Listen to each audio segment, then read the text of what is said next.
Hey everybody, welcome back to our Corner One. Today I'm going to be talking about general things that you guys may want to know if you're interested in filing for 501c3 status. And so specifically in this video, I'm going to talk about what is a 501c3, how to file for 501c3 status, and then I'm going to briefly talk about some pros and cons to determining if a 501c3 entity is best for your organizational needs. So let's dive in. So 501c3 are actually tax categories that the IRS uses to determine if an organization is tax exempt at the federal and state level. According to the IRS, a 501c3 is a charitable organization that provides charitable services at a large scale to relieve a burden of the government by combating large-scale issues such as maintaining public buildings, eliminating prejudice and discrimination, relief of the poor and underprivileged, in different areas that many nonprofits seek to solve.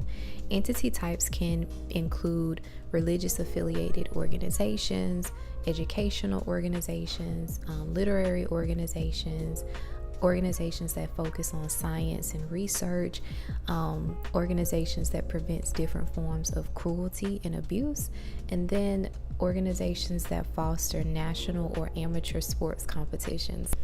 In addition to the listed 501c3 types, I want you guys to also know that there are other 501c3s that aren't necessarily operating as a nonprofit, and those are going to be your public and private foundations. In addition to the general category of 501c3s, there are other 501c types. So you have 501c3s, 501c4s, 501c5s, and those are all different categories within the 501c structure. So it's very important for you guys to understand that there's a lot of different categories that you can consider when you are looking to file for tax exempt status, but the most common, as you all may know, are your 501c3 entity types. So there are some specific guidelines that 501c3 entities must adhere to. The first one is 501c3 organizations must not operate for private interests. So what this means is a private company can have shareholders that are able to receive funding based on what the company brings in revenue. Nonprofits, however, cannot have shareholders. All of the money that is raised, whether it's through a grant or through a foundation or even general donations from individuals, must go to the founding purpose of the nonprofit organization. The organization must not be an action organization that attempts to engage in political activity. So you cannot lobby, you cannot engage in any attempt to influence legislation or a campaign. So you must be careful with the type of lobbying activities that your organization is seeking to engage in if you are filing or considering to file for 501c3 status. And I hit on this a few moments ago, but one of the bigger points is 501c3s must remain true to its founding purpose. So if you are starting a local church, if you are engaging in a animal shelter that prevents animal cruelty and abuse, your organization must adhere to what you are expected to do based on your articles of incorporation for your nonprofit organization. According to the IRS, exempt status begins with completing a Form 1023 application. I will link that in my description box for you guys to review, so you'll have a general understanding of specific requirements for this form. Users must create an account via pay.gov to complete the 1023 form and also pay the user fees that are associated with this form. The current filing fee is $600, so please keep that in mind. In addition to completing the 1023 form, additional documents will be required to upload as far as any financial data, clearly planned activities, and language and currency requirements. This specifically is talking about your organization's bylaws and or your articles of incorporation. Once you have uploaded all the required documents and you have completed the 1023 form, you will then have to wait on the IRS to review your application. Once your application has been reviewed and you have been approved for 501c3 status, you are then required to register your organization with the state and go through any policies and procedures so that you can get tax exemption status at the state level. To seek exemption from state taxes, you can check out the National Association of State Charity Officials to learn more about your state's requirements. So now we're going to talk about some pros and cons that you may want to consider as you are considering filing for 501c3 status. And there's not a right or wrong answer when it comes to 501c3. It's about what works for your organization and what are your organizational needs as a nonprofit leader in the social sector space. And so one of the biggest pros that is an incentive for a lot of nonprofit leaders is the tax exemption.